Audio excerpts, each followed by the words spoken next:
Praise the Lord, our daily bread. Exodus chapter 19, verse 5. Now, therefore, if you will indeed obey my voice and keep my covenant, then you shall be my own possession from among all peoples, for all the earth is mine. O Almighty God, thank you for giving this wonderful verse. May your presence showers on us. Lord, give us the wisdom to be not just hearers of your word, but also doers of your word. You have purchased us with your blood and made this world our inheritance. Therefore, bless us to turn away from wrong ways and live on the right path as holy people, obeying your word. We ask this in the name of Jesus Christ. Amen. அன்றாட உணவு.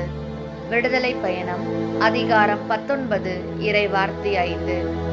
நீங்கள் என் வார்த்தைக்கு செவி சாய்த்து என் உடன்படிக்கையை கடைபிடித்தால் அனைத்துலகும் என் உடைமை எனினும் நீங்களே எல்லா மக்களினங்களிலும் என் தனி சொத்தாவீர்கள். அன்பின் தகப்பனே, இன்றைய நாளிலே இந்த இறை மன்னாவை கொடுத்ததற்காக நன்றி ஆண்டவரே. இறைவா, உமது வார்த்தையை கேட்பவர்களாய் மட்டும் இராமல் உமது வார்த்தையின்படி நடக்கின்ற பிள்ளைகளாக இருக்க தேவையான ஞானத்தை எங்களுக்கு தந்தரலும். உமது இரத்தத்தால் எங்களை விலை கொடுத்து வாங்கி இந்த உலகை எங்களுக்கு உரிமை பேராக்கி இருக்கிறேன். எனவே தவறான வழிகளிலிருந்து விலகி செம்மையான பாதையில் பரிசுத்தமுள்ள மக்களாக உமது வார்த்தைக்கு கீழ்ப்படிந்து வாழ எங்களை ஆசிர்வதியும். ஆமென். அன்னன்னுள்ள போஜனம்.